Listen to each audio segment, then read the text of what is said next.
ಇಂದೇ ಡೌನ್ಲೋಡ್ ಮಾಡಿ ಮತ್ತು ನಿಮ್ಮ ನೆಚ್ಚಿನ ಶೋಗಳನ್ನು ಆನಂದಿಸಿ.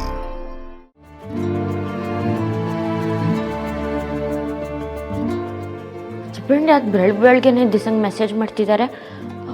ಗುಡ್ ಮಾರ್ನಿಂಗ್ ಏನಾದರೂ ಅಂದಿರ್ತಾರೆ, ನೋಡೋಣ. Good morning Disha. ನೀವು ಪ್ರಾಜೆಕ್ಟ್ ಪ್ರೆಸೆಂಟೇಷನ್ ಕೊಟ್ಟಿರೋದು ಕ್ಲೈಂಟ್ಸ್ಗೆ ತುಂಬ ಇಷ್ಟ ಆಗಿದೆ. ಸೊ ಪ್ರಾಜೆಕ್ಟ್ ಫೈಲ್ನ ನೀವು ಅವ್ರಿಗೆ ಹ್ಯಾಂಡ್ ಓವರ್ ಮಾಡಿದ್ರೆ ಇಟ್ ವಿಲ್ ಬಿ ಗುಡ್. ನಾನು ಇವತ್ತು ಆಫೀಸಿಗೆ ಬರೋಕ್ಕಾಗ್ತಲ್ಲ, ಅದಕ್ಕೇನು ಪ್ರಿಯಾಕ್ಯುಪೈಡ್ ಆಗಿದ್ದಾರೆ. So please do that. Thank you. ರೀ ಏನ್ರಿ ಅದು? ಹಸ್ಬೆಂಡ್ ಒಬ್ರು ಫೋನ್ ಮಾಡಿದ್ರು, ಈಗಲೇ ಬ್ಲೌಸ್ ಬೇಕಂತೆ, ಅದಕ್ಕೆ ಅಂಗಡಿಗೆ ಹೊಡ್ತಿದ್ದೀನಿ, ಬರ್ತೀನಿ. ನಿಂತ್ಕೊಳ್ರಿ. ಗೌರಿ ಟಾಸ್ಕ್ ಕೊಟ್ಟಿಲ್ವಾ? ಆನ್ ಟೈಮ್ ಇರ್ಬೇಕಂತ ಆರ್ಡರ್ ಮಾಡಿಲ್ವಾ?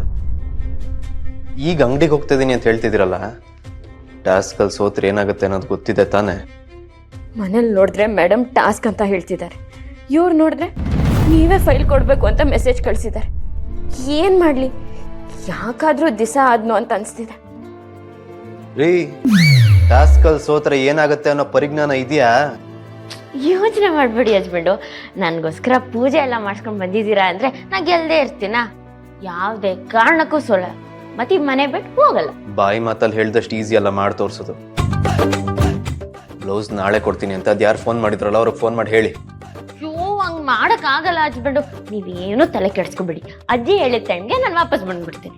ಯಾಕೋ ನಿಮ್ಮ ಮಾತಿನ ಮೇಲೆ ನಂಬಿಕೆ ಬರ್ತಿಲ್ವಲ್ಲ. ನಾನು ಬರ್ತೀನಿ, ನಡ್ರಿ ನಿಮ್ಮ ಜೊತೆ. ಎಲ್ಲಿಗೆ? ಅಂಗಡಿಗೆ. ಅಯ್ಯೋ ಬೇಡ ಹಸ್ಬೆಂಡು, ಬೇಡ. ಏಕೆ? ಅಷ್ಟು ದೂರ ನಡ್ಕೊಂಡು ಹೋಗ್ಬೇಕಲ್ವಾ? ಅಂಗಡಿ ಇರೋದ್ ಮನೆ ಹತ್ರನೇ ಅಂದ್ರಲ್ರಿ, ಏನ್ ಶಿಫ್ಟ್ ಮಾಡ್ಬಿಟ್ರ? ಅದಂಗೆ ಇವಾಗ ದೂರ ಆಗೋಯ್ತು? ನಿಮ್ಮ ಒಬ್ರನ್ನೇ ಕಳ್ಸಿದ್ರೆ ಕೆಲಸ ಮಾಡ್ಕೊಂಡು ಅಲ್ಲೇ ಉಳ್ಕೊಂಡ್ಬಿಡ್ತೀರಾ. ನಾನು ನಿಮ್ ಜೊತೆ ಬಂದ್ರೆ ವಾಕ್ ಮಾಡ್ದಂಗೂ ಆಗುತ್ತೆ, ನಿಮ್ ಮೇಲೆ ವಾಚ್ ಮಾಡ್ದಂಗೂ ಆಗುತ್ತೆ.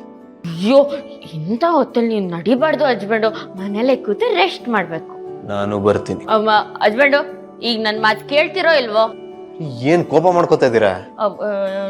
ನೋಡಿ, ನೀವ್ ನನ್ ಜೊತೆ ಬಂದ್ರೆ ಒಂದ್ ಜಾಗದಲ್ಲಂತೂ ಕೂರಲ್ಲ. ಈ ಕಡೆ ಆ ಕಡೆ ಓಡಾಡ್ತಿರ್ತೀರ, ಫೋನಲ್ಲಿ ಮಾತಾಡ್ತಿರ್ತೀರ. ನಿಮ್ಗೆ ಏನಾಗೋಗುತ್ತೋ ಅಂತ ನಾನಂತೂ ನಿಮ್ಮನ್ನೇ ನೋಡ್ತಿರ್ತೀನಿ. ಬ್ಲೌಸ್ ಹೊಲಿಯೋದು ಲೇಟ್ ಆಗುತ್ತೆ, ಟಾಸ್ಕ್ ಬರೋದು ಲೇಟ್ ಆಗುತ್ತೆ. ಅದಕ್ಕೆ ನೀವಿಲ್ಲೇ ಇರಿ, ನಾನು ಹೀಗೋ ಹಾಗೆ ಬಂದ್ಬಿಡ್ತೀನಿ. ಏನಾದ್ರೂ ಒಂದ್ ಹೇಳಿ ಬಾಯಿ ಮುಚ್ಚಿಸ್ತೀರ. ಸರಿ, ಬೇಗ ಹೋಗಿ ಬನ್ನಿ.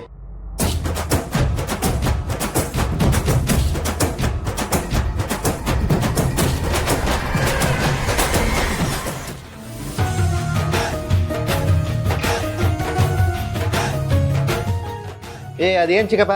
ಏನು ನೀನ್ ಅವತಾರ?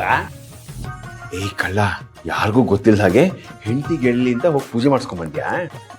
ಇನ್ನೇನ್ ಮಾಡೋದು?